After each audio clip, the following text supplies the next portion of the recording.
നമസ്കാരം. The Kerala story കേരളത്തിൽ ഒരു കാലത്ത് വളരെ വിവാദങ്ങൾക്കും ചർച്ചകൾക്കും വഴിവെച്ച ചിത്രം. കഴിഞ്ഞ ദിവസം ഒരിക്കൽ കൂടി അത് മാധ്യമ ശ്രദ്ധ പിടിച്ചുപറ്റി. പലരുടെയും വിമർശനങ്ങൾക്കും സ്വീകാര്യതകൾക്കും പാത്രമായി ആ ചിത്രം. വെള്ളിയാഴ്ച വൈകിട്ട് ദൂരദർശനിൽ ദേശീയ ശൃംഖലയിൽ അത് സംപ്രേഷണം ചെയ്തപ്പോൾ ഇന്ത്യ സഖ്യത്തിന്റെ, കേരളത്തിന്റെ പ്രതിപക്ഷ സഖ്യമായ ഇന്ത്യ സഖ്യത്തിന്റെ വിവിധ കക്ഷികൾ അതിനോട് വിയോജിച്ചു. എന്തുകൊണ്ടാണ് അവർക്ക് ഇങ്ങനെ ഒരു വിയോജിപ്പ് ഉണ്ടാകുന്നത്? ഈ വിയോജിപ്പിന്റെ പശ്ചാത്തലത്തിൽ തന്നെയാണ് ആടുജീവിതം എന്ന മറ്റൊരു മലയാള ചിത്രം കേരളത്തിൽ നിറഞ്ഞ സദസ്സിൽ പ്രദർശിപ്പിച്ചുകൊണ്ടിരിക്കുന്നത്. ഇരു ചിത്രങ്ങളിലെയും നായിക അല്ലെങ്കിൽ നായകന് ജീവിത അനുഭവങ്ങൾക്ക് താരതമ്യം ഒന്നുമില്ലെങ്കിൽ പോലും ചില അനുഭവങ്ങൾ, അവരുടെ ഗാഠമായ അല്ലെങ്കിൽ തീവ്രമായ അനുഭവങ്ങൾ, ജീവിതാനുഭവങ്ങൾ ആരുടെയും ഹൃദയത്തെ നോവിക്കുന്നതാണ്. ഈ പശ്ചാത്തലത്തിലാണ് ആടുജീവിതവും കേരള സ്റ്റോറിയും തമ്മിൽ ഒരു താരതമ്യത്തിനോ അല്ലെങ്കിൽ ഒരുമിച്ച് വെച്ചുകൊണ്ട് ഒരു ചർച്ചകൾക്ക് വിധേയമാക്കുന്നത്. എന്തുകൊണ്ടാണ് കേരളത്തിൽ കേരള സ്റ്റോറി ഇത്രമാത്രം ചർച്ചയ്ക്ക് വിധേയമാകുന്നത്? അത് തെരഞ്ഞെടുപ്പ് കാലത്ത് പ്രതിപക്ഷത്തെ ഇത്രമാത്രം ഭയപ്പെടുത്തുന്നത് എന്തുകൊണ്ടാണ്? ശ്രീ രാജേഷ് പിള്ള ഇതിനോട് പ്രതികരിക്കുന്നു. എന്തുകൊണ്ടായിരിക്കാം സാർ ഇതുപോലെയുള്ള ഒരു സിനിമയെ പ്രതിപക്ഷ സഖ്യം ഭയക്കാനുള്ള കാരണം? ഇത് സിനിമയെ മാത്രമല്ല, കേരളത്തിൽ ചർച്ച ചെയ്യപ്പെടേണ്ട, കേരളത്തെ സംബന്ധിച്ചിടത്തോളം വളരെ പ്രാധാന്യമുള്ള പല വിഷയങ്ങളും ചർച്ച ചെയ്യുന്നതിൽ ഇവർക്കൊക്കെ ഭയമാണ്. ഇതിപ്പോ ഒരു സിനിമയുടെ ഒരു വിഷയം മാത്രമല്ല. ഈ സിനിമ എന്ന് പറയുന്നത് നമുക്ക് എല്ലാവർക്കും അറിയാം, ഇത് തിയേറ്ററിൽ വന്നുപോയ സിനിമയാണ്, ആൾക്കാർ കണ്ട സിനിമയാണ്. തത്വമയി പോലെയുള്ള ചാനലും മറ്റ് ചില പ്രസ്ഥാനങ്ങളും ഒക്കെ കാര്യമായിട്ട് തന്നെ ഫ്രീ ഷോ ഒക്കെ നടത്തിയ സിനിമയാണിത്. അപ്പൊ ആൾക്കാരെല്ലാം കണ്ടിട്ടുള്ള സിനിമയാണ്, ആവശ്യത്തിന് ചർച്ച ചെയ്തതാണ്. ഇതപ്പോ ദൂരദർശനിൽ വരുമ്പോൾ ഇത്ര ഒരു വലിയ പ്രതിഷേധം ഉണ്ടാകുന്നത് എന്താന്ന് വെച്ച് കഴിഞ്ഞാൽ ഇവർ സത്യത്തെ ഭയക്കുന്നു എന്നാണ് ഞാൻ മനസ്സിലാക്കുന്നത്. സിജു, ഇതിനകത്ത് രണ്ട് വിഷയങ്ങളുണ്ട്. ഒന്ന്, ആവിഷ്കാര സ്വാതന്ത്ര്യത്തെ സംബന്ധിച്ച് ഇവരെല്ലാം പറയുന്ന ഇരട്ടത്താപ്പ്. രണ്ട്, ഈ ചിത്രം സത്യമാണോ അല്ലയോ എന്നുള്ളത്. ഈ ചിത്രം ഫാക്ച്വൽ അല്ല, ഇത് ഫാക്ച്വൽ ആയിട്ടുള്ള എറേഴ്സ് ആണ്. ഇത് ഭാവനയെന്നുണ്ടാക്കി സമൂഹത്തിൽ അന്തഛിദ്രം ഉണ്ടാക്കാൻ വേണ്ടി മനഃപൂർവ്വം കെട്ടിച്ചമച്ചതാണ്. അങ്ങനെ പറയുകയാണെങ്കിൽ അതിലൊരു വാദമുണ്ട് എന്ന് മനസ്സിലാക്കാം. അത് അങ്ങനെയല്ല എന്ന് തെളിയിക്കാൻ വളരെ എളുപ്പമാണ്. അപ്പോൾ ഇവർ യഥാർത്ഥത്തിൽ ഒരു നടന്ന സംഭവത്തെ അതിനെ അടിസ്ഥാനമാക്കി നടത്തുന്ന, അല്ലെങ്കിൽ അതിനെ അടിസ്ഥാനമാക്കി നിർമ്മിക്കുന്ന ഒരു സിനിമയാണ് ഇവർ കാർപ്പറ്റിന്റെ അടിയിൽ തള്ളി അങ്ങനെയൊന്നുമില്ല, കേരളത്തിൽ ഇങ്ങനെയൊന്നും നടന്നിട്ടേ ഇല്ല എന്ന് മനുഷ്യരെ പൊട്ടന്മാരാക്കുന്ന രീതിയിൽ പറയുന്നത്. ഇത് ആരെയൊക്കെയോ പ്രീണിപ്പിക്കാൻ വേണ്ടിയിട്ടാണ്, അല്ലാതെ സത്യം ആർക്കും അറിയാൻ വയ്യാത്തത് കൊണ്ടല്ല. കേരളം യഥാർത്ഥത്തിൽ ലോകത്ത് തന്നെ ഏറ്റവും കൂടുതൽ മറ്റ് രാജ്യങ്ങളിൽ നിന്ന്, ഈ സിറിയ, അഫ്ഗാനിസ്ഥാൻ ഒഴിച്ചുള്ള രാജ്യങ്ങൾ മാറ്റിവെച്ചാൽ, ആ പ്രദേശങ്ങൾ മാറ്റിവെച്ചാൽ അന്യ രാജ്യങ്ങളിൽ നിന്ന് ഏറ്റവും കൂടുതൽ ഇസ്ലാമിക് സ്റ്റേറ്റ് എന്ന് പറയുന്ന ഭീകര സംഘടനയ്ക്ക് ആൾക്കാരെ പോയിട്ടുള്ള അല്ലെങ്കിൽ റിക്രൂട്ട് ആയിട്ടുള്ള ഒരു സ്ഥലം കേരളമാണ്. അത് യഥാർത്ഥത്തിൽ നമ്മളെ വിഷമിപ്പിക്കേണ്ട, നമ്മളെ ആശങ്കപ്പെടുത്തേണ്ട ഒരു വിഷയമാണ്. അതിലാണ് ചർച്ച വേണ്ടത്. അങ്ങനെ ഒന്നും നടന്നിട്ടേ ഇല്ല എന്ന് പറയുമ്പോൾ ആ വിഷയം ചർച്ച പോലും ആകരുതെന്ന് ചിലരൊക്കെ തീരുമാനിച്ചിട്ടുണ്ട്. അതിന്റെ ഒരു ഫലമാണ് ഈ ഇതിനോടുള്ള ഇങ്ങനെ ഒരു കാണുന്നത്. നമുക്ക് അതിലേക്ക് വരാം. ഈ അനുഭവത്തിൽ ഈ സിനിമയിലെ ചർച്ചയ്ക്ക് വിധേയമാകുന്ന ആ പെൺകുട്ടിയുടെ ജീവിതത്തെ, അല്ലെങ്കിൽ അതിന് പ്രോട്ടോടൈപ്പ് ആയിട്ടുള്ള ഒരു പെൺകുട്ടിയുടെ ജീവിതത്തെ അടുത്ത് കണ്ടിട്ടുള്ള ആ നാട്ടുകാരി കൂടിയാണ്, ജനപ്രതിനിധിയുണ്ട് ശ്രീ ബീന. ഈ സിനിമയുടെ അല്ലെങ്കിൽ ഈ ചിത്രത്തിന്റെ ജനസ്വീകാര്യതയെ കുറിച്ചും അതിനെ തുടർന്നുണ്ടായ വിവാദത്തെ കുറിച്ചും എന്താണ് പറയാനുള്ളത്? എനിക്ക് പറയാനുള്ളത്, ഒരു അമ്മയുടെ സങ്കടവും ആ കുടുംബത്തിന്റെ വിലാപവും ഒരു വാർഡിലെ വിഷമവും ഭീതിയും എല്ലാം നേരിട്ട് കണ്ടറിഞ്ഞ വ്യക്തിയാണ് ഞാൻ. കാരണം ഇതിന്റെ ഈ വിഷയങ്ങളുടെ തുടക്കം മുതൽ ഒടുക്കം വരെ, ഒടുക്കമായിട്ടില്ല എന്നാൽ പോലും എല്ലാ കാര്യത്തിലും ഞാൻ ഉണ്ടായിരുന്ന ആളാണ്. ഒരു സുപ്രഭാതത്തിൽ ഈ കുട്ടി ഇങ്ങനെ ഒരു കോളേജിൽ പഠിക്കാൻ പോകുന്നത്, അതുവരെ സ്കൂളിൽ പഠിച്ച് രാമായണവും മഹാഭാരതവും രാമായണം അതിനൊക്കെ ഫസ്റ്റ് പ്രൈസ് വാങ്ങിയ കുട്ടിയാണ് ഈ കുട്ടി. നിഷ ഫാത്തിമ എന്ന് പേര് മാറ്റിയത്. അങ്ങനെ വളർന്ന പശ്ചാത്തലവും കുടുംബ പശ്ചാത്തലവും എല്ലാമുള്ള ആറ്റുകാൽ ക്ഷേത്രത്തിൽ 3ാമത്തെ ഉത്സവം നടത്തുന്ന കുടുംബമായിരുന്നു ഈ കുട്ടിയുടേത്. അങ്ങനത്തെ കുടുംബ പശ്ചാത്തലത്തിൽ വളർന്ന ഒരു കുട്ടി കോളേജിൽ പഠിക്കാൻ പോയി, കോഴിക്കോട് കോളേജിൽ. ആ ചിത്രത്തിൽ പറയുന്നത് എല്ലാം 100% ശരിയായിട്ടുള്ള കാര്യമാണ്. കാരണം ഇതില് 1 by 1 ആയിട്ട് ഈ കുട്ടിയുടെ അമ്മ ഞങ്ങളോട് എല്ലാവരും, ഞങ്ങളോട് മാത്രമല്ല മാധ്യമ പ്രവർത്തകരോടും ഈ കേരളത്തോട് മൊത്തം വിളിച്ചു പറഞ്ഞ കാര്യങ്ങളാണ് ആ സിനിമയിലുള്ളത്. അതിൽ ഒരു കാര്യം, അതിൽ ഇനിയും കൂടുതൽ കാര്യങ്ങൾ അതിൽ പോലും അതിൽ പറഞ്ഞിട്ടുള്ള എല്ലാ കാര്യവും 100% സത്യമായിട്ടുള്ള കാര്യമാണ്. ഈ കുട്ടി ISSൽ സിറിയയിൽ പോയി എന്ന് പറയുമ്പോൾ ആറ്റുകാൽ, തിരുവനന്തപുരത്ത് ആറ്റുകാൽ എന്ന് പറയുന്ന ആ പ്രദേശത്ത് ഉള്ള ഒരു കുട്ടി ഇങ്ങനെ പോയി എന്ന് പറയുമ്പോൾ സത്യം പറഞ്ഞാൽ ആ നാട് മുഴുവൻ ഒരു ഭീതിയിലായിരുന്നു. ഇനി എന്താണ് അടുത്ത് സംഭവിക്കാൻ പോകുന്നത്, ഈ കുട്ടിക്ക് ഇത് എന്ത് പറ്റി. അപ്പൊ ഇതിന്റെ പിറകെ ശക്തമായ ഒരു അജണ്ട പ്രവർത്തിക്കുന്നുണ്ട്. അതിനുശേഷം നിങ്ങൾ കണ്ടു കേരളം ഒട്ടാകെ സ്ഥലങ്ങളിൽ നിന്നുള്ള കുട്ടികളെ ISSൽ കൊണ്ടുപോകാനായിട്ട് സിറിയയിലും ബാക്കിയുള്ള സ്ഥലങ്ങളിൽ കൊണ്ടുപോകാനായിട്ട് കാര്യങ്ങൾ നടന്നു എന്നുള്ളത്. ആ അമ്മയുടെ വിലാപം നമ്മൾ നെഞ്ചുരുകിപ്പോകും നമുക്ക് ഓരോരുത്തർക്കും. ഇത് ഏത് സമയം വേണോ, ഏത് കുടുംബങ്ങൾക്ക് വേണോ സംഭവിക്കാന്നുള്ള ഒരു കാര്യം.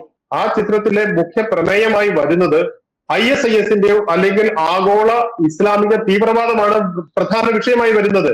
അതിനെ ഒരു മതത്തിലേക്ക് ചുരുക്കുകയും ആ അവസാനം അല്ലെങ്കിൽ ആ മതത്തിനെ എതിർക്കുന്നതായി ചിത്രീകരിക്കുകയുമാണ് ഇവിടെ ചെയ്തുകൊണ്ടിരിക്കുന്നത്. ഇത്തരം ഒരു എതിർപ്പ് ഉണ്ടാവാനുള്ള കാരണം ഒരു രാഷ്ട്രീയക്കാരി എന്നുള്ള നിലയിൽ താങ്കൾ അനുഭവിച്ചിട്ടുണ്ടോ? താങ്കൾക്ക് അതിനോടുള്ള പ്രതികരണം എങ്ങനെയാണ്? അല്ല, ഞാനൊരു കാര്യം പറയാം. എത്രയോ നല്ല മുസ്ലിം സഹോദരങ്ങളുണ്ട്. എന്റെ വാർഡിൽ തന്നെ എനിക്ക് സപ്പോർട്ട് ചെയ്യുന്ന എത്രയോ ആൾക്കാരുണ്ട്. ബാക്കിയുള്ള സ്ഥലങ്ങളിൽ അതുപോലെ തന്നെ ഉണ്ടെന്ന് എനിക്ക് നന്നായിട്ടറിയാം. ഇതിൽ എല്ലാ 100% പേരും അങ്ങനെയാണെന്നുള്ള ഒരു രീതിയിലുള്ള ഇതും എനിക്കില്ല.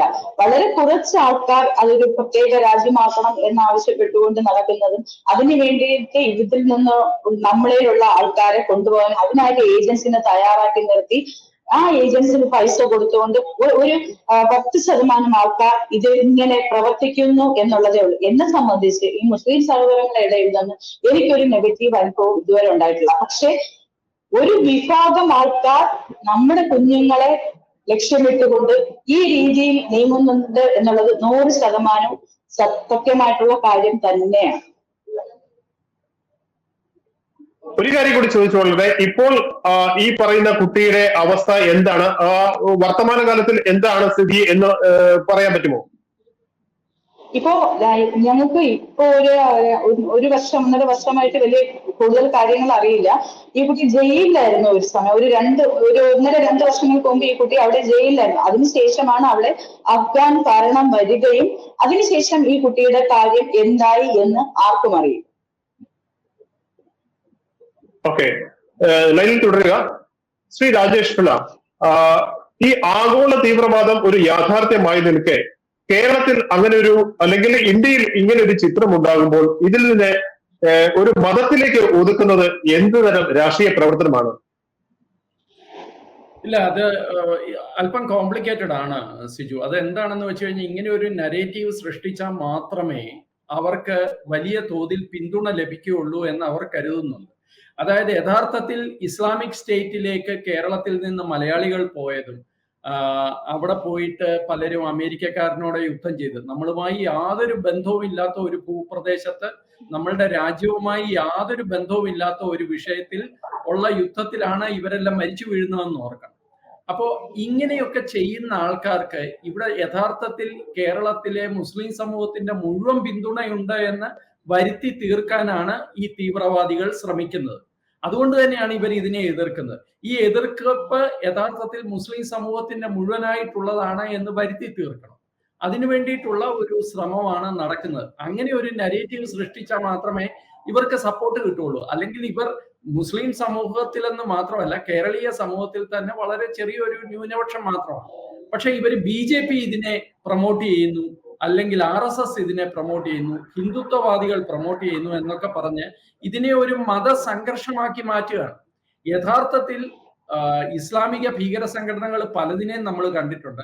അതിലൊക്കെ ഏറ്റവും ക്രൂരന്മാരായിട്ടുള്ള ഇസ്ലാമിക് സ്റ്റേറ്റ് എന്ന് പറയുന്ന ആഗോള തീവ്രവാദി സംഘടനയ്ക്ക് കേരളത്തിൽ നിന്ന് റിക്രൂട്ട്മെന്റ് ചെയ്യാൻ സാധിച്ചു എന്ന് പറയുന്നത് മലയാളി ഓരോരുത്തരെയും ആശങ്ക ഉണ്ടാക്കേണ്ട കാര്യമാണ്. മലയാളികൾക്ക് ആശങ്ക പൊതുവെ ഉണ്ടാവേണ്ട വിഷയമാണത്. എന്തിനാണ് അവരുടെ കഥ പറയുമ്പോൾ ഇവിടെ ഇത്രയും വലിയ അസ്വസ്ഥത ഉണ്ടാവുന്ന ആൾക്കാർക്ക്? അവിടെയാണ് നമ്മൾ അത് ശ്രദ്ധിക്കേണ്ടത്. ഭയങ്കര അസ്വസ്ഥതയാണ്. എന്തിനാണ് ഇതില്? ഇപ്പോ ശ്രീമതി ബീന പറഞ്ഞതുപോലെ 2 പ്രധാന കാര്യങ്ങൾ ശ്രീമതി ബീന പറഞ്ഞു. ഒന്ന്, ഇതിൽ മുഴുവൻ കാണിച്ചിട്ടില്ല എന്നുള്ളത് വളരെ സത്യമാണ്, വളരെ സത്യമാണ്. യഥാർത്ഥത്തിൽ ഈ പോയ ആൾക്കാരിലെ റാഷീദ് അബ്ദുള്ള എന്ന് പറയുന്ന വ്യക്തി, അയാള് നാട്ടിലേക്ക് അയച്ച സന്ദേശത്തിൽ അയാൾ പറയുന്നുണ്ട്, നിങ്ങൾ തൃശ്ശൂർ പൂരം പോലെയുള്ള വലിയ ആഘോഷങ്ങളിൽ ബോംബ് പൊട്ടിക്കാൻ അയാൾ ആവശ്യപ്പെടുന്നുണ്ട്. എന്നിട്ട് നിങ്ങളുടെ കൂറ് തെളിയിക്ക്, എന്നിട്ട് നമുക്ക് നിങ്ങളെ IS-ലേക്ക് റിക്രൂട്ട് ചെയ്യുന്ന കാര്യം പറയുന്നുണ്ട്. അപ്പൊ ശരിക്കും പറഞ്ഞു കഴിഞ്ഞാല് അത് ഇങ്ങനെ പോയിട്ടുള്ള ടോണി അസബാസിന്റെ ഭർത്താവ് കൂടിയാണ്. ഇങ്ങനെ പോയിട്ടുള്ള ഒരു പെൺകുട്ടിയുടെ ഭർത്താവ് കൂടിയാണ്, ഒരു ക്രിസ്ത്യൻ പെൺകുട്ടിയുടെ ഭർത്താവ് കൂടിയാണ്. അല്ലാതെ ഇത് ഹിന്ദുക്കളുടെ മാത്രം വിഷയമല്ല. അപ്പോ ആ പെൺകുട്ടിയുടെ ഭർത്താവാണ് ആവശ്യപ്പെടുന്നത്, നിങ്ങൾ തൃശ്ശൂർ പൂരത്തിൽ കയറിയിട്ട് ബോംബ് പൊട്ടിക്കാൻ. അപ്പൊ യഥാർത്ഥത്തിൽ അയാളുടെ വാക്ക് കേട്ട് ആരെങ്കിലും ഇവിടെ അങ്ങനെ ഒന്ന് ചെയ്തു കഴിഞ്ഞാൽ ഈ കേരളം എന്താവുമെന്ന് നിങ്ങൾ ആലോചിക്കുക. അപ്പൊ ശരിക്കും പറഞ്ഞു കഴിഞ്ഞാൽ ഈ സിനിമയിൽ അങ്ങനെയുള്ള മുഴുവൻ കാര്യങ്ങളും യഥാർത്ഥത്തിൽ കാണിച്ചിട്ടില്ല എന്നുള്ളതാണ്. പിന്നെ 2, ഈ പറയുന്നത് പോലെ നമ്മുടെ പെൺകുട്ടികൾ എന്ന് പറയുമ്പോൾ അന്യ സമുദായത്തിലുള്ള പെൺകുട്ടികളെയാണ് ഇവർക്ക് ആവശ്യം.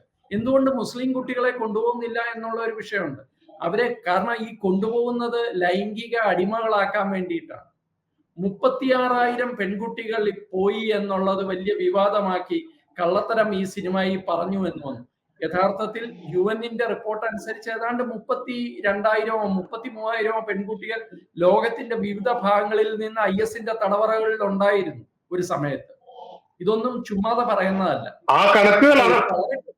ആ കണക്കുകളാണ് യഥാർത്ഥത്തിൽ ഇവിടെ ഭയപ്പെടുത്തുകയും അല്ലെങ്കിൽ ഇത് അതിശയോക്തി കലർന്നതാണെന്നുള്ള ഒരു വ്യാഖ്യാനം ഉണ്ടായത് ആ കണക്കുകളിലാണ്. ഇതിനകത്ത് ഒരു അതിശയോക്തിയുടെ പ്രശ്നമില്ല. ഒരു പെൺകുട്ടിയെ അങ്ങനെ ഒരു കൃത്യമായ പ്ലാനോടുകൂടി കൊണ്ടുപോയിട്ടുണ്ടെങ്കിൽ, നമ്മളുടെ നാട്ടില് ഒരു പെൺകുട്ടിയെ, ഇവിടെ ഒരു കൊച്ചുകുട്ടിയെ തട്ടിക്കൊണ്ടുപോയ സംഭവം ഉണ്ടായി കൊല്ലത്ത്. വേറെ ഒരു ഭിക്ഷാടനത്തിന് വന്ന അല്ല നൊമാഡിക് ട്രൈബ്, അങ്ങനെയുള്ള അവിടുന്ന് ഒരു പെൺകുട്ടിയെ തട്ടിക്കൊണ്ടുപോയി. മുഴുവൻ കേരളം അതിന്റെ പിന്നാലെ നിന്നില്ലേ? ആ വാർത്തയുടെ പിന്നാലെ നിന്നില്ലേ? അതിലും ഭീകരമായ ഒരു സംഭവമല്ലേ ഒരു പെൺകുട്ടി പോയിട്ടുണ്ടെങ്കിൽ പോലും കേരളം സത്യത്തിൽ അസ്വസ്ഥമാകേണ്ടതാണ്, കേരളം ശ്രദ്ധിക്കേണ്ടതാണ്. ഇവിടെ ഇത്രയും ആൾക്കാർ പോയി, ഏതാണ്ട് 100ഓളം പേര് പോയി എന്ന് നമ്മൾക്ക് തന്നെ ഇപ്പൊ ഏതാണ്ട് അറിയാം. ഈ 100ഓളം പേരല്ല. ഞാൻ കഴിഞ്ഞ ദിവസത്തെ ഒരു കണക്ക് നോക്കുകയായിരുന്നു. നവംബർ 2020 തന്നെ യഥാർത്ഥത്തില് 66 ഇസ്ലാമിക് സ്റ്റേറ്റ് ഭീകരരുണ്ട് എന്ന് UN-ന്റെ റിപ്പോർട്ടുണ്ട്. നവംബർ 2020. ഈ ഭീകരർ എന്ന് പറയുന്ന ആണുങ്ങൾ മാത്രമാണ്, അവരോടൊപ്പം അവരുടെ കുടുംബങ്ങളും സ്ത്രീകളും ഒക്കെ ഉണ്ട്. ഇത് കൂടാതെ മിനിമം കേരളത്തിൽ നിന്ന് നേരിട്ട് പോയവരാണ് നമ്മൾ ഈ പഠനയിൽ നിന്നൊക്കെ പോയവരെ അറിയുന്നത്. ഗൾഫ് വഴി പോയ ആൾക്കാരുണ്ട്. ഇനി രണ്ടാമത് ഇത് ഇസ്ലാമിക് സ്റ്റേറ്റിൽ മാത്രമല്ല, അൽ ഖ്വയ്ദയിൽ പോയിട്ടുണ്ട്, അൽ നുസ്രയിൽ പോയിട്ടുണ്ട്. ഇങ്ങനെ ഇത് വ്യാപകമായി നടന്ന ഒരു സമയം ഉണ്ടായിരുന്നു. അത് തീർച്ചയായിട്ടും ശ്രദ്ധിക്കേണ്ട കാര്യമാണ്. അതിനകത്ത് അത് മറച്ചു വെക്കുകയോ തമസ്കരിക്കുകയോ ചെയ്തിട്ട് ആരെ സഹായിക്കുന്നത് എന്ന് ഈ എതിർക്കുന്നവർ വ്യക്തമാക്കേണ്ടതാണ്. ഇങ്ങനെ ഒരു ചിത്രം വന്നു കഴിഞ്ഞപ്പോൾ ശ്രീമതി ബീന, അതെങ്ങനെയാണ് ആ കുടുംബം എങ്ങനെയാണ് അതിനെ കണ്ടത്, എങ്ങനെയാണ്, അല്ലെങ്കിൽ ഇതിനോട് ബന്ധപ്പെട്ടവർ കണ്ടത് എങ്ങനെയാണ് എന്ന് പറഞ്ഞാൽ, ഇതിനോട് യാതൊരു ബന്ധവുമില്ലാത്തവരാണ് ഈ കണക്കുകളൊക്കെ അയഥാർത്ഥമാണ്, നുണയാണ് എന്നൊക്കെ പ്രചരിപ്പിക്കുന്നത്. എന്നാൽ ഈ യഥാർത്ഥ അനുഭവം ഉണ്ടായിട്ടുള്ള ആ കുടുംബത്തിന്റെ പ്രതികരണം എങ്ങനെയായിരുന്നു? അവരുടെ അനുഭവം എന്തായിരുന്നു?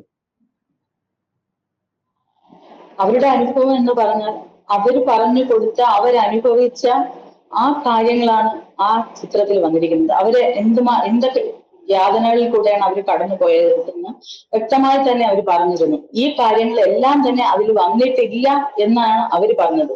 നേരത്തെ പറഞ്ഞതുപോലെ ഈ യാഥാർത്ഥ്യങ്ങളെ ഒന്നും അറിയാത്ത ആൾക്കാരാണ് ഇത് വെറുതെയാണ് വിവാദങ്ങൾ ഉണ്ടാക്കുന്നത് എന്ന് പറഞ്ഞ അലമുറയിട്ട്.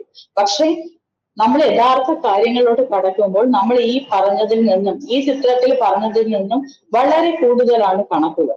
നേരത്തെ രാജേഷ് സാർ പറഞ്ഞതുപോലെ 4 വയസ്സായ ഒരു പെൺകുട്ടിയെ പിടിച്ചുകൊണ്ട് പോയപ്പോ കേരളം മൊത്തം അതിനു വേണ്ടിയിട്ട് സോഷ്യൽ മീഡിയ, ബാക്കിയുള്ള സപ്പോർട്ട് എല്ലാം ഉണ്ടായി. പക്ഷെ ഈ 100 കണക്കിന് പെൺകുട്ടികൾ നമ്മളെ ഇടയിൽ നിന്ന് മിസ്സായി പോയി. നേരത്തെ പറഞ്ഞതുപോലെ ഇവിടുന്ന് പോകുന്നത് മാത്രമല്ല, ഗൾഫ് രാജ്യങ്ങളിൽ പോയി അവിടെ നിന്ന് ഇവരെ ISS-ലേക്ക് കൊണ്ടുപോകുന്നുണ്ട്, അൽ ഖ്വയ്ദയിൽ കൊണ്ടുപോകുന്നുണ്ട്. പക്ഷെ ഇതൊന്നിൽ നിന്ന് പകുതി പോലും വെളിയിൽ വരുന്നില്ല. ഇത് നിമിഷ ഫാത്തിമയുടെ അമ്മ ബിന്ദു ചേച്ചി ഇത്രയും ഇഷ്യൂ ആയിട്ട് ഇതിന്റെ എല്ലാം പിറകെ പോയി എന്റെ മകളെ തിരിച്ചു വേണം എന്നുള്ള നിലയിൽ അവർ പോകാവുന്ന എല്ലാ വഴികളിലും പോയത് കൊണ്ടാണ് ഇത്രയെങ്കിലും കാര്യങ്ങൾ വെളിയിൽ വന്നത്. ഇതിൽ തന്നെ ഈ ബിന്ദു ചേച്ചിയുടെ മകളുടെ കൂടെ പോയ വേറെ ക്രിസ്ത്യൻ കുട്ടികളുണ്ട്.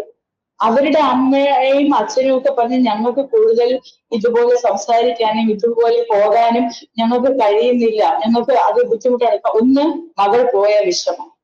രണ്ട്, അതിനുശേഷം ബാക്കിയുള്ള ആൾക്കാരിൽ നിന്നും ബാക്കിയുള്ള ആൾക്കാരിൽ സമുദായങ്ങളിൽ വേറെ ബാക്കിയുള്ള മാധ്യമങ്ങളിൽ നിന്ന് വരുന്ന പ്രഷർ, ഇതെല്ലാം കാരണം മിക്കവാറും ആൾക്കാർ ഇതിന് പിറകെ പോവുകയോ ഇതിനെതിരെ പ്രതികരിക്കുകയോ ചെയ്യില്ല. പക്ഷെ നിമിഷ ഫാത്തിമയുടെ അമ്മ, ആ കുട്ടിയുടെ അമ്മ ബിന്ദു ചേച്ചി ഇതിന് പിറകെ പോയി ഇതെവിടെയാണ്, ഇതെങ്ങനെ ഉണ്ടായി, ഇത് ഇന്ന വഴിയിലാണ് വന്നത് എന്നുള്ളതെല്ലാം ലോകത്തോട് വിളിച്ചു പറഞ്ഞത് കൊണ്ടാണ് ഇത്രയും സത്യങ്ങളെങ്കിലും വെളിയിൽ വന്നത്.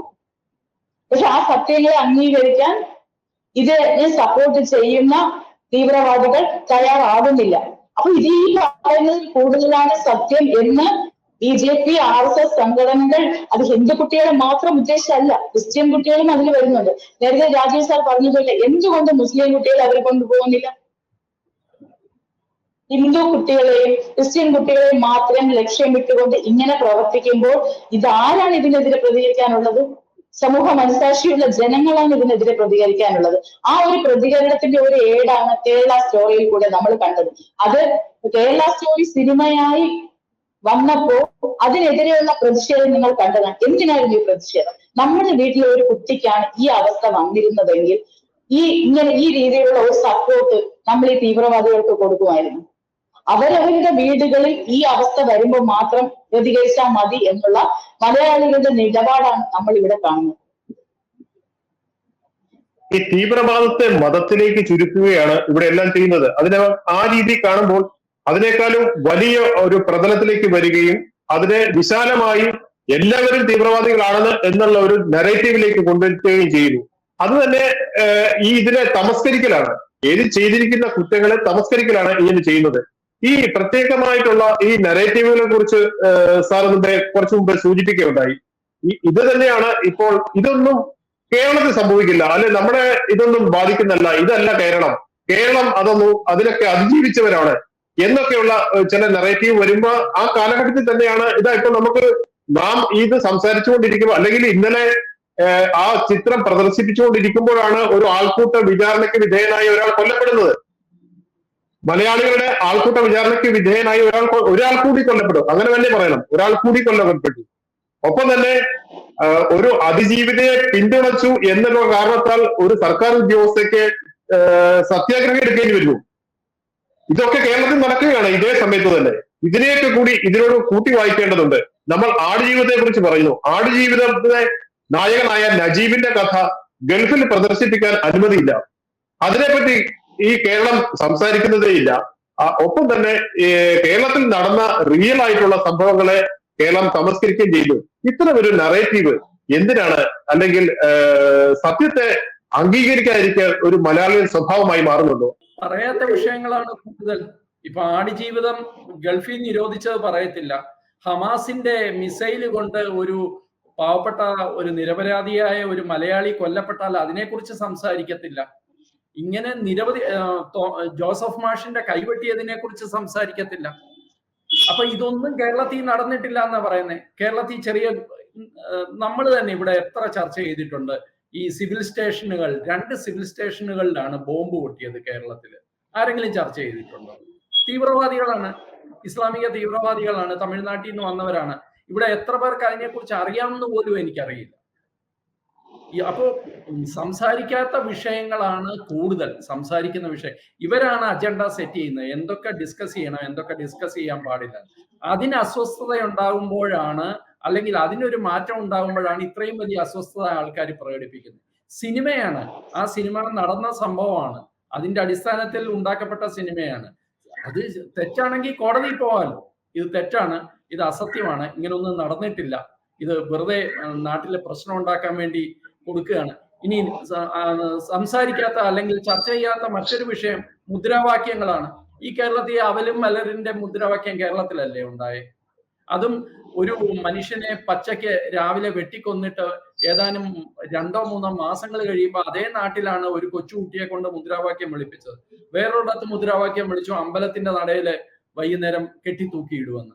വേറെ എത്രയോ പറയുന്നുണ്ട്. മലപ്പുറം കത്തി, മലപ്പുറത്ത് 1921 ഊരിയ കത്തി ഇപ്പോഴും ഉറയിൽ ഇട്ടിട്ടില്ല എന്ന്. എന്നിട്ട് മറുവശത്ത് പറയും മലബാർ കലാപം എന്ന് പറയുന്ന കാർഷിക സമരമായിരുന്നു. അപ്പൊ ഈ ഇരട്ടത്താപ്പ് പൊളിക്കുക എന്നുള്ളത് അവരെ സംബന്ധിച്ചിടത്തോളം അവരുടെ അടിസ്ഥാനം പോകുന്ന വിഷയമാണ്. അതുകൊണ്ട് തന്നെയാണ് ഇത്രയും വലിയ സെലക്ടീവ് പ്രതികരണം എന്ന് പറയുന്നതിൽ ഒരു അടിസ്ഥാനമുണ്ട് അതിൽ. തീർച്ചയായിട്ടും വി മുരളീധരൻ ഇന്നലെ അത് പറഞ്ഞിട്ടുണ്ട്, കേന്ദ്രമന്ത്രി. അദ്ദേഹം പറഞ്ഞത് ഇത് സെലക്റ്റീവ് ആയിട്ടുള്ള പ്രതികരണമാണ്. ഈ സെലക്റ്റീവ് പ്രതികരണം വരുമ്പോഴാണ് പ്രശ്നം ഉണ്ടാകുന്നത്.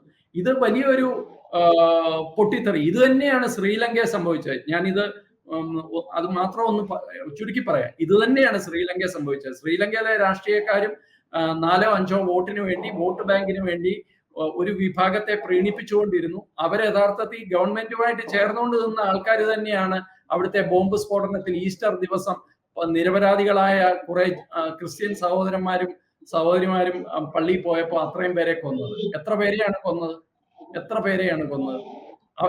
അപ്പോഴാണ് അവർക്ക് ബോധം ഉദിച്ചത്. നമുക്ക് അങ്ങനെയുള്ള ദുരന്തം വരുന്നതിന് മുമ്പ് തന്നെ ബോധം ഉദിക്കട്ടെ എന്ന് വിചാരിച്ചാണ് നമ്മൾ ഈ വിഷയങ്ങളൊക്കെ ചർച്ച ചെയ്യണമെന്ന് പറയുന്നത്. അപ്പോൾ ഇതിനെയെല്ലാം കാർപ്പറ്റിന്റെ അടിയിലേക്ക് കയറ്റാനാണ് ഇവിടുത്തെ മുഖ്യധാര മാധ്യമങ്ങളും അതേപോലെ മുഖ്യധാര രാഷ്ട്രീയ പ്രസ്ഥാനങ്ങളും ഒക്കെ ശ്രമിക്കുന്നത്. അത് അത്യന്തം ഖേദകരമാണ്. ആടുജീവിതത്തെ താരതമ്യം ചെയ്തുകൊണ്ടാണ് നമ്മൾ ഈ ചർച്ച തുടങ്ങിയത്. നജീബിന്റെ കാര്യത്തിൽ നജീബിന് നാട്ടിൽ തിരിച്ചെത്താൻ സാധിച്ചു. ഈ ദുരന്ത പർവ്വതങ്ങളെല്ലാം ദുരന്ത പർവ്വങ്ങളെല്ലാം താണ്ടിയതിനു ശേഷം അദ്ദേഹം തിരിച്ചെത്തി. പക്ഷെ ഇതിനകത്ത് കേരള സ്റ്റോറിയിൽ പറയുന്ന പല കുട്ടികൾക്കും തിരിച്ച് നാട്ടിൽ പോലും എത്താൻ കഴിഞ്ഞിട്ടില്ല. ഇനി എപ്പോഴെത്തും എന്ന് പറയാറുമായിട്ടില്ല. അപ്പോൾ ഇങ്ങനത്തെ ഒരു സാഹചര്യത്തിൽ വരുമ്പോൾ നമ്മൾ എന്താണ്, അല്ലെങ്കിൽ നമ്മുടെ പെൺകുട്ടികൾ എന്ത് തരം സമീപനമാണ് എടുക്കേണ്ടതെന്ന് ശ്രീമതി ബീനയ്ക്ക് ഒന്ന് പറയാൻ പറ്റുമോ? നമ്മളിടയ്ക്ക് നേരത്തെ പറഞ്ഞതുപോലെ ഈ മലയാളികൾ സാക്ഷരതയിൽ ഒന്നാമതാണ്, അവർ വിദ്യാഭ്യാസത്തിൽ ഒന്നാമതാണ്. എല്ലാ കാര്യങ്ങളിലും അവർ നന്നായിട്ട് ചിന്തിക്കും, അവർ അഭിപ്രായങ്ങൾ പറയും. പക്ഷെ ഇങ്ങനെയുള്ള കാര്യങ്ങൾ വരുമ്പോ ആടുജീവിതം ഗൾഫിൽ നിരോധിച്ചു, ഇവിടെ കേരള സ്റ്റോറി ഇവിടെ കാണാൻ സമ്മതിക്കുന്നില്ല. ഇതെന്താണ് മലയാളികൾക്ക് സംഭവിക്കുന്നതെന്ന് മനസ്സിലാവില്ല. ഒരു കാര്യം മാത്രം നമ്മൾ ചിന്തിച്ചാൽ മതി. നമ്മുടെ വീട്ടിൽ വളരുന്ന കുട്ടികളെ കുറച്ചു കൂടുതൽ ശ്രദ്ധിക്കാനും, നമ്മുടെ വീട്ടിലുള്ള കുട്ടികളെ ആണെങ്കിലും നമുക്ക് അറിയാവുന്ന കുട്ടികളാണ്, അവർ ആരൊക്കെയായിട്ട് സമ്പർക്കമാണ്, അവർ ഏതൊക്കെ രീതിയിലാണ് ബാക്കിയുള്ള കുട്ടികളുമായി സമ്പർക്കത്തിൽ ഏർപ്പെടുന്നത്. അത് മാത്രമല്ല അവർ പോകുന്ന കോളേജുകൾ, അവർ പോകുന്ന പൊതുസ്ഥലങ്ങൾ, അങ്ങനെയുള്ള സ്ഥലങ്ങളിൽ നമ്മുടെ ആൾക്കാർ കുറച്ചും കൂടെ, മാതാപിതാക്കളാണെങ്കിലും ശരി തന്നെ, ബാക്കിയുള്ള നേതാക്കളാണെങ്കിലും ശരി തന്നെ, കുറച്ചും കൂടെ ശ്രദ്ധ ചെലുത്തിയിട്ട് ചെറിയ ചെറിയ കാര്യങ്ങൾ ആരെങ്കിലും ശ്രദ്ധയിൽപ്പെടുത്തുന്നു എന്നുണ്ടെങ്കിൽ ആ കാര്യത്തിൽ കൂടുതൽ നമ്മുടെ നോട്ടം എത്തിച്ചുകൊണ്ട് നമ്മുടെ കുട്ടികളെ സംരക്ഷിക്കാനുള്ള ഒരു സംരക്ഷണ വലയം നമ്മൾ തീർക്കുക തന്നെ വേണം. ഇതിന് ഞാൻ പറഞ്ഞില്ലേ, നേരത്തെ പറഞ്ഞതുപോലെ എല്ലാ മുസ്ലിം സഹോദരങ്ങളെയും അടച്ചു പറഞ്ഞുകൊണ്ടല്ല. മുസ്ലിം സഹോദരങ്ങൾ നമുക്ക് പല കാര്യങ്ങൾക്കും നമുക്ക് സപ്പോർട്ടായി നിൽക്കുന്നുണ്ട്.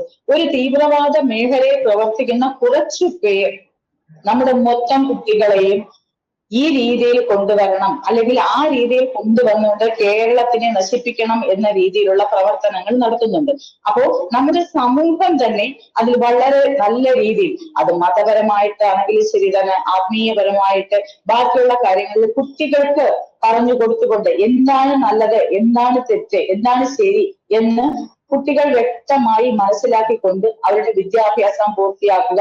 എത്ര പ്രലോഭനങ്ങൾ ഉണ്ടെങ്കിലും അതിൽ വീഴാതെ സ്വന്തം കാര്യം നോക്കി, സ്വന്തം കുടുംബത്തിന്റെ കാര്യം നോക്കുക.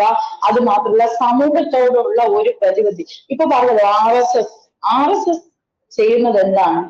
ദേശഭക്തി കുട്ടികൾ വളർത്തുന്നതിന് വേണ്ടി അവർ ശാഖ നടത്തുന്നു. ഭാരതീയ ജനതാ പാർട്ടിയുടെ പ്രധാനമന്ത്രി എന്താണ് ദേശഭക്തി കുട്ടികളിൽ വളർത്തുന്നതിന് വേണ്ടിയിട്ടുള്ള കാര്യങ്ങൾ അദ്ദേഹം പറയുന്നത്. അതുകൊണ്ട് ആർക്കാണ് നമ്മൾ ജനിക്കുന്ന സ്ഥലം, നമ്മൾ ജീവിക്കുന്ന സ്ഥലത്ത് നമ്മുടെ ജീവിക്കുന്ന സ്ഥലത്തോട്ട് നമുക്കൊരു ഭക്തി വേണം, നമുക്കൊരു സ്നേഹം, രാജ്യസ്നേഹം ഉണ്ടാവണം എന്നുള്ള രീതിയിലുള്ള കാര്യങ്ങളാണ് അദ്ദേഹം പറയുന്നത്, ഞങ്ങളുടെ സംഘടനകൾ പറയുന്നത്. അതുണ്ടായുള്ള ഫലം എന്താണ്? ഇങ്ങനെയുള്ള തീവ്രവാദ സംഘടനകളിൽ കുട്ടികൾ പോകുന്നതിന് മുമ്പ് അവരൊന്ന് ചിന്തിക്കും, ഞാൻ വളരുന്ന രാജ്യം ഇന്നതാണ്, ഞാൻ വളരുന്ന പ്രദേശം ഇന്നതാണ്, അതിനുവേണ്ടി ഞാൻ നിൽക്കണം, ഞാൻ ആ കാര്യങ്ങൾക്ക് വേണ്ടി കൂടുതൽ ശ്രദ്ധിക്കണം. അല്ലാതെ നേരത്തെ രാജേഷ് സാർ പറഞ്ഞതുപോലെ അവിടെ പോയി സിറിയയിൽ പോയി യുദ്ധത്തിൽ മരിച്ചു വീഴുന്നത് ആർക്ക് വേണ്ടിയിട്ടാണ്? എന്തെങ്കിലും പ്രയോജനം നമ്മുടെ രാജ്യത്തിന് അല്ലെങ്കിൽ ആർക്കെങ്കിലും അതുകൊണ്ട് എന്തെങ്കിലും പ്രയോജനം ഉണ്ടാവും? അത് ചിന്തിക്കാനുള്ള പ്രാപ്തിയുള്ള ഒരു തലമുറയെ നമ്മൾ വാർത്തെടുത്താൽ മാത്രമേ ഈ തീവ്രവാദ ശേഷി ഇവിടുന്ന് മുച്ചൂട് നശിപ്പിക്കാൻ നമുക്ക് കഴിയുള്ളൂ. സ്വന്തമായി ഒരു ബുദ്ധിശക്തി ഉപയോഗിക്കാനും അത് പ്രയോഗിക്കാനും പറ്റാത്ത ചില ജീവിതങ്ങളെ സൂചിപ്പിക്കാൻ വേണ്ടിയാണ് ആടുജീവിതം എന്ന ഒരു പ്രയോഗം ആ നോവലിലൂടെ വരുന്നത്. യഥാർത്ഥത്തിൽ ഇവിടുത്തെ ആടുജീവിതം നയിക്കുന്നത് ആരാണ് എന്നൊരു ചോദ്യമുണ്ട്. വളരെ പ്രസക്തമായിട്ടുള്ള ഒരു ചോദ്യമാണ്. എന്തിനാണ് ഈ മുഖ്യധാര പ്രധാനപ്പെട്ട ഇന്ത്യ സഖ്യത്തിലെ പ്രധാന കക്ഷികൾ പോലും ഇത്തരം തീവ്രവാദത്തെ പിന്തുണയ്ക്കുന്നത്? യഥാർത്ഥത്തിൽ ആടുജീവിതം ആരുടേതാണ്? ഈ രാഷ്ട്രീയ പാർട്ടികളുടേതാണോ അതോ ഇത്തരം തീവ്രവാദ പ്രവർത്തനങ്ങളെ പിന്തുണയ്ക്കുന്നവരെ എതിർക്കുകയാണോ വേണ്ടത് എന്നൊരു ചോദ്യം കൂടി ഇവിടെ ഉയരുന്നുണ്ട്. ശ്രീ രാജേഷ് പിള്ള. അല്ല, ഒരു കാര്യം ചർച്ച അവസാനിപ്പിക്കുന്നതിന് മുമ്പ് നേരത്തെ സിജു പറഞ്ഞ ഒരു കാര്യമുണ്ട്. നജീബിന് തിരിച്ച് നാട്ടിലെത്താൻ പറ്റി, ഈ പെൺകുട്ടികൾക്ക് എത്താൻ പറ്റിയിട്ടില്ല.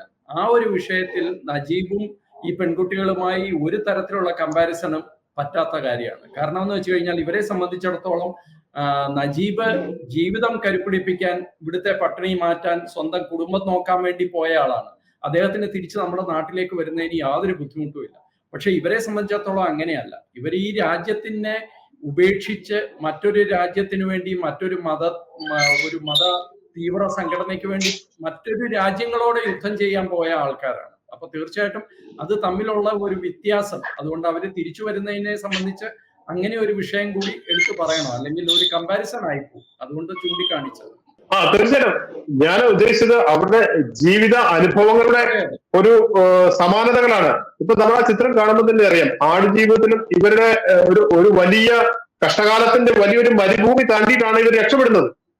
അതുകൊണ്ട് ആ ഒരു അനുഭവത്തിന്റെ തീവ്രതയിൽ മാത്രമാണ് അവരെ താരതമ്യപ്പെടുത്താൻ പറ്റുള്ളൂ. ബാക്കിയുള്ള കാര്യങ്ങളിലൊന്നും നമുക്ക് ഒരിക്കലും താരതമ്യപ്പെടുത്താൻ പറ്റില്ല. കാരണം ഇന്ത്യ ഗവൺമെന്റ് ഒരു വ്യവസായികമായിട്ടുള്ള ഒരു ഗവൺമെന്റ് നിയമ പരിരക്ഷയിൽ നിന്നുകൊണ്ട് അതിനപ്പുറമാണ് ഇപ്പോ ഈ പറയുന്ന ജീവിതങ്ങളെല്ലാം ജീവിക്കുന്നത്. ആടുജീവിതങ്ങൾ ആരുടേതാണ്? പ്രധാന ചോദ്യം ചോദിക്കാതെ മറ്റ് ഏതൊക്കെയോ ശക്തികളുടെ പിടിയിൽപ്പെട്ട് ആടുജീവിതം നയിക്കുന്ന പ്രധാന കക്ഷികൾ തീർച്ചയായും ചിന്തിക്കണം. ഇത് രാജ്യത്തെ ഓരോ ജനങ്ങളെയും ബാധിക്കുന്ന വിഷയമാണ്. ആടുജീവിതം നയിച്ചു തീർക്കേണ്ടതല്ല ഇവിടുത്തെ പ്രധാന കക്ഷികളുടെ രാഷ്ട്രീയ പ്രവർത്തനം എന്നുകൂടി ഓർമ്മിപ്പിക്കുന്നു.